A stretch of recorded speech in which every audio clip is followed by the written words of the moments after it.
Değerli kardeşlerim, bu həftəki xütbəmizin mövzusu ixlas haqqındadır.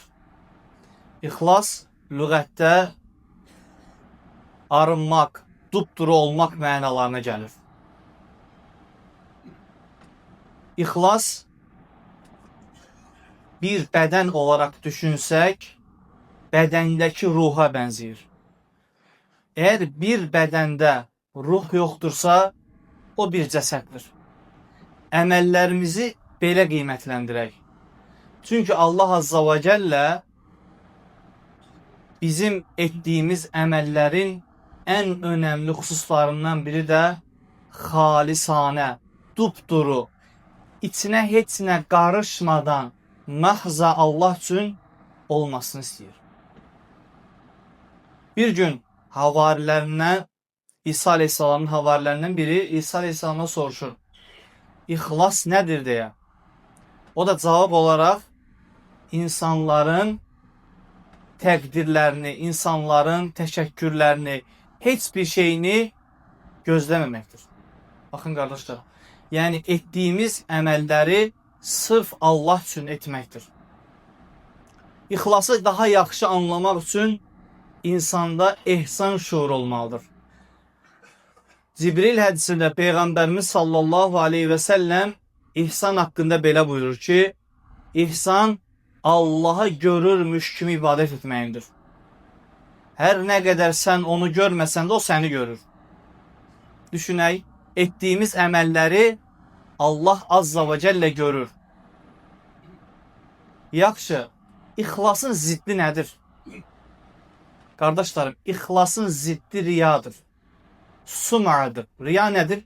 Gösteriş.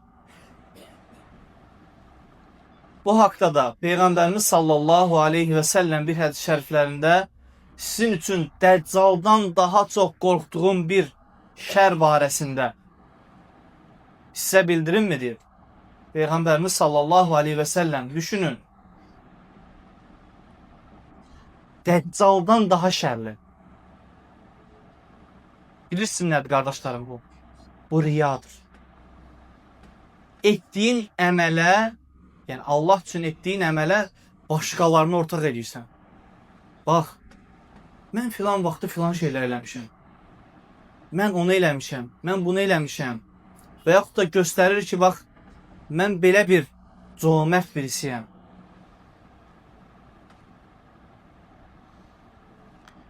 İxlasın en çətin ve en zor olduğu yer birinci olarak niyettir. Çünkü niyette ixlası tutmak çok çətindir.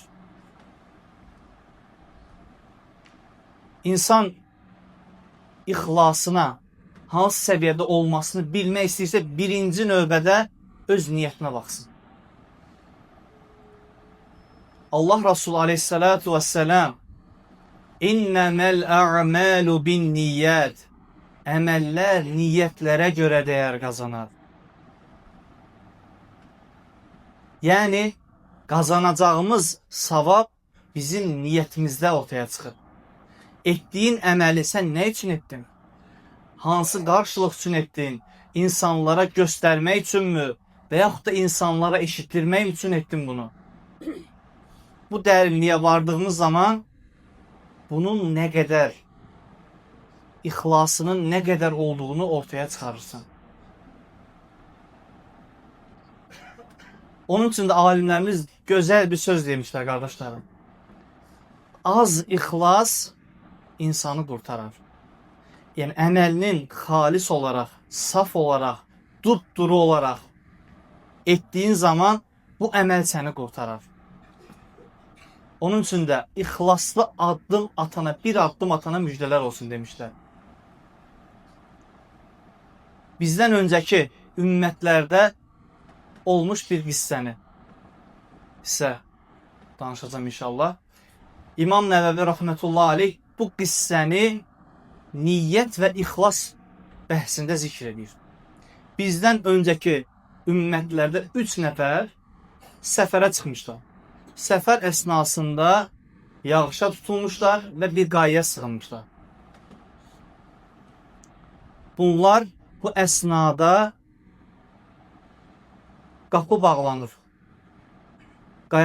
Qaya qapını bağlayır. Bunlar başlayırlar Allaha dua etməyə. Yəni artıq çıxış yolu yox. Düşünək, bir qaya gəlib bunların həyat təhlükəsi var. Bunlar başlayırlar dua etməyə. 3 nəfərdən biri bu şəkildə dua edir. Allahım, sən bilirsən ki, mənim yaşlı atam anam vardı. Mən onlara xidmət edirdim, çobanlıq edirdim və bir gün qaydanda gördüm ki, onlar yatıb. Səhərə qədər onların başının üzərində durdum, südü onlara ikram edin deyə. Əgər bu əməlim Allahım sənin rızan üçünsə qapını aç. Baxın, xalis etdiyi bir əməl onu qurtardı. Qaya biraz aralanır. Amma çıxmaq üçün imkanları yox. İkincisi dua eləyir. Ya Rabbim, qıtlıq zamanı idi. Sevdiyim bir əmim qızı vardı. Onu istəyirdim. Mənə 120 dinar qarşılığında özünü təqdim etdi. Bu əsnada mən Allahdan qorx dedim, o da qorxdu. Və ondan pul almadım. Ya Rabbim, bu əməlim sənin rızan üçünsə qapını aç. Allah Azza və Cəllə ikinci adamın duasına görə qapını aralayır. Amma çıxa bilmirlər. Üçüncüsü başlayır dua etməyə. Ya Rabbim, mənim bir muzlu işçim vardı. Bu adam öz haqqını almadan getdi.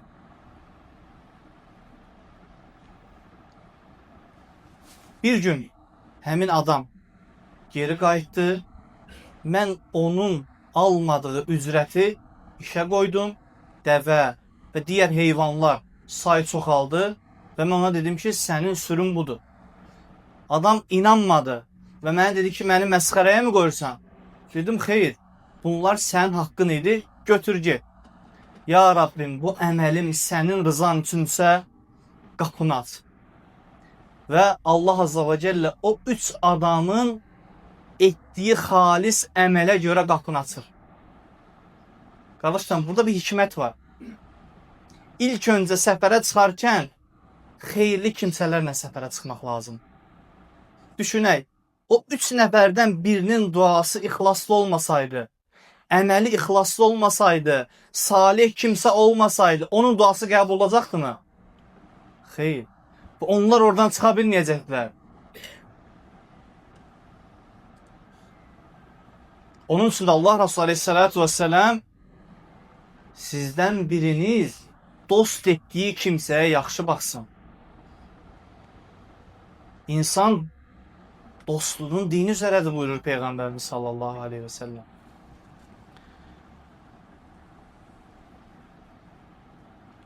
İxlasımızın hansı səviyyədə olmasını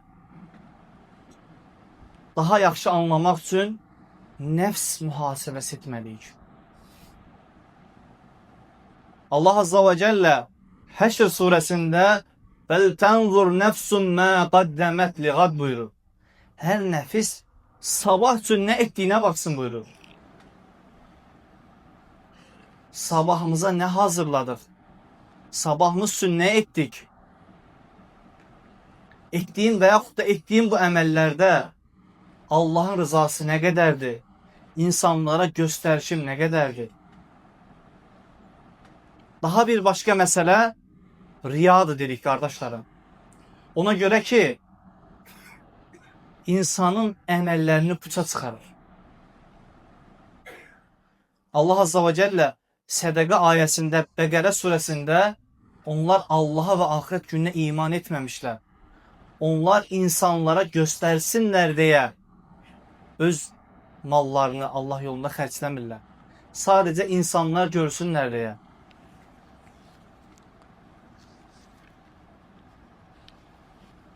Hilyətül Əvliyada çox xoşuma gələn bir